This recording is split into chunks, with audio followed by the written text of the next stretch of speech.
ოცნება გიორგი გახარიას წინააღმდეგ ამზადებს თუ არა ოლიგარქი ერთ დროს რჩეულ პრემიერს დასაჭერად ის რაც ივანიშვილმა არჩევნებამდე დაანონსა სისრულეში მოყავს. პოლიტიკოს 15 წლამდე პატიმრობა ემუქრება საქმე ეხება ჩორჩანას საგუშაგოს მშენებლობას. ოცნება გახარიას ქვეყნის ღალატსა და ეროვნული ინტერესების წინააღმდეგ მოქმედებებში ადანაშაულებს. გახარია კომისიის კითხვებს 4 საათზე დისტანციურად უპასუხებს. მანამდე კი შესაძლოა მას და მისი პარტიის წევრებს სადეპუტატო მანდატები შეუჩერონ. ასეთ პირობებში მარტივადაა შესაძლებელი მისთვის ბრალის წარდგენა. სალომე ლაბაძე განაგრძობს თემაზე საუბარს პირდაპირ ეთერში. სალომე, გისმენთ. დავიწყოთ იმით, რომ როგორც ირკვევა, გიორგი გახარიას ბრალი შესაძლოა მხოლოდ ჩორჩანას საგუშაგოსთან დაკავშირებული საქმის გამო არ წარუდგინონ. მაყურებელმა კარგად იცის, რომ ქართული ოცნება დაეთანხმა გიორგი გახარიას დისტანციურად ჩართვას ეგრეთ წოდებული საგამოძიებო კომისიის სხდომაში, და ეს პროცესი უნდა დაიწყოს 4 საათზე, თუმცა როგორც ირკვევა, ეს გახარიას წინააღმდეგ სისხლის სამართლებრივი დევნის დაწყების საფრთხეს არ აუქმებს. სწორედ ამ მხრივ არის საყურადღებო თია წულკიანის განცხადება, რომელიც შეიძლება ითქვას, რომ მუქარასაც შეიცავს. წულკიანი, რომელიც ამ კომისიის თავმჯდომარედაა გამოცხადებული, გამოთქვამს ეჭვს, რომ შესაძლოა დისტანციური ჩართვის დროს რაიმე მიზეზით გიორგი გახარიამ საკუთარი გამოსახულება გათიშოს, რაც თუ ასე მოხდება, წულკიანის განმარტებითვე ჩაითვლება ამ სხდომის ჩაშლის მცდელობა და შეფასდება სისხლის სამართლის კოდექსის 349 მუხლის დარღვევად, რასაც შესაბამისად მოყვება საგამოძიებო კომისიის რეაგირებაც, ანუ რის შემდეგაც საგამოძიებო კომისია პროკურატურას მიმართავს. ბატონმა გახარიამ თავისი პარტიის მგონი Facebook გვერდზე თუ ვებ გვერდზე გამოაქვეყნა ქარდს, რომ ვეძახით ასეთი მესიჯი და თქვა, რომ გამორთვებს არ ვართო.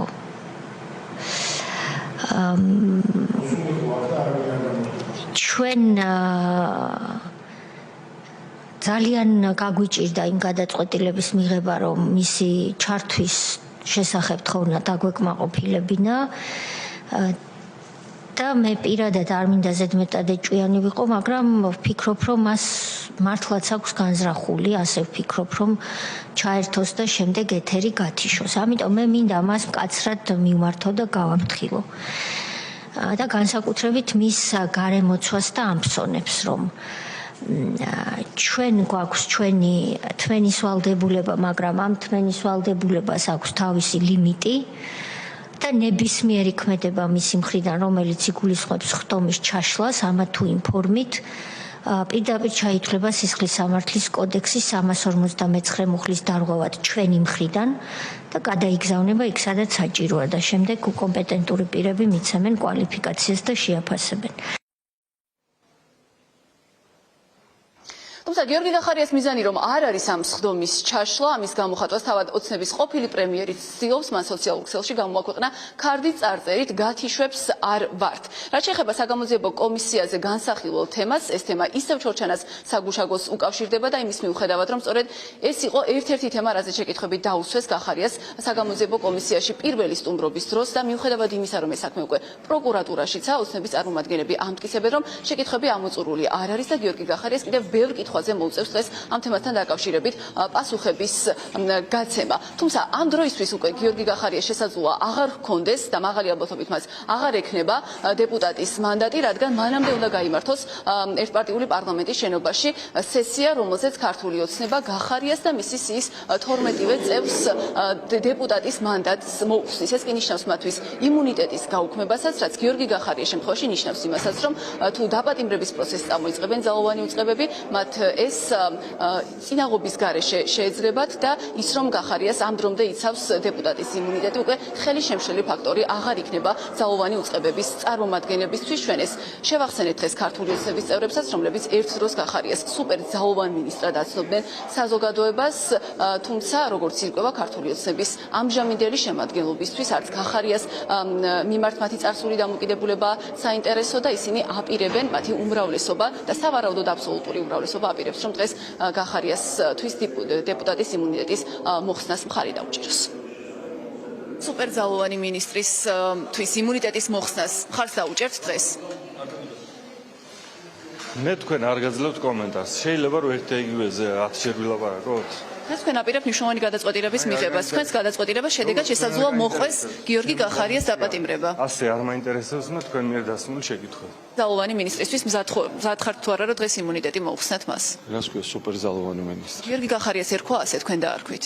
მე პირადად თქვენმა გუნდმა, რომელსაც ახლა თქვენ წარმოადგენთ, ემიჯნებით ამ განცხადებას. გაშუაშია იქ. აი რას ნიშნავს?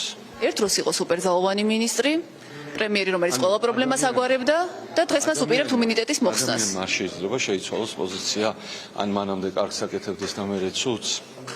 საქმეც ხო შეიძლება რა. თქვენ რომ იმუნიტეტს მოუხსნით, ეს გაუმარტივებს საქმეს ძალოვან უწყებებს რომ ის დააკავონ. აცნობიერებთ ამას და მაინც მზად ხართ რომ მწვანე ღილაკს დააჭიროთ ხელი. ნახეთ. თუ ადამიანმა ეს იქნება ყოფილი შინაგან საქმეთა მინისტრი გიორგი გახარია თუ ნებისმიერი სხვა ჩაიდინა დანაშაული და ეს დამტკიცდება შესაბამისად ჩვენ მიმოქმედებთ კანონის შესაბამისად ყოველთვის. ვინც არ უნდა იყოს. ლევან, თქვენ თუ ხართ მზად რომ სუპერძალოვან მინისტრს, როგორც ერთ დროს გიორგი გახარია იყო, დღეს მოუხსნათ იმუნიტეტი. კი, რა თქმა უნდა, ახლა რეგლამენტი ამ ყველაფერს ითვალისწინებს, საპროცედურო კომიტეტმა გაიარა აბსოლუტურად ყველანაირი პროცედურა, რაც გასავლელი იყო და რა თქმა უნდა, ახლა მათ გაცდენილი აქვს ის რაოდენობა სესიების, რა რაოდენობაც ითვალისწინებს მანდატების შეჩერებას და რა თქმა უნდა, მათ მანდატები შეუჩერდებათ. ხოლო რა ნიშნავს, რომ შესაძლოა მისი დაპატიმრების პროცესი გამარტივდეს და თქვენ იქნებით ამის მონაწილე. მზად ხართ ამისთვის, ამ პასუხისმგებლობისთვის. ეს ორი რაღაცა ერთმანეთთან აბსოლუტურად არანაირ კავშირში არის. ეს კავშირში წინაღობას უხსნით ძალოვან უწყებებს, რომ მისი დაპატიმრების პროცესი წამოიწყონ. ვინმე დააძალა რო არის არა, ან ვინმე აუგზალა რო არის არა, ერთხელ არ არის ნამყოფი პარლამენტში. ხო, შესაბამისად ჩვეულებრივად ჩვენ ვიყვებით, რა თქმა უნდა, რეგლამენტს. ჩვენ არაერთხელ აღვნიშნეთ, რომ პირველი მოწვევის დროს, როდესაც გახარია მოვიწვიოთ კომისიაზე, ამბობდა, რომ ის მოვიდოდა და დაამთავრებდა კომისიას. მაგრამ მოვიდა კომისიაზე და თვითონ დამთავრდა. იმიტომ რომ პასუხები არ ქონდა კითხვაზე. როგორც ჩანს, ამის შეეშინდა მეორე გამოძახების დროს და მერე გაიქცა უცხოეთში. გახარია ამტკიცებს, რომ 1 კვადრატული მეტრი არ დაკარგულა, ანუ კონტროლის ქვეშ არ გასულა და იქ მცხოვრები ადამიანები ამბობენ, რომ 1,000,000 კვადრატული მეტრი დაიკარგა, გავიდა კონტროლიდან. გახარია ხო იმასაც ამბობს, რომ გაცილებით მეტი გადაარჩინა ამ საგუშაგოს დადგმით. არ არის ეს თქვენთვის დამაჯერებელი? ან იმის დასაბუთება როგორ შეგიძლიათ რომ რაც დაიკარგა ნამდვილად ამ საგუშაგოს დადგმის მიზეზით დაიკარგა. ანუ თქვენ ახლა შეურაცხყოფას აყენებთ იქ მცხოვრებ ადამიანებს.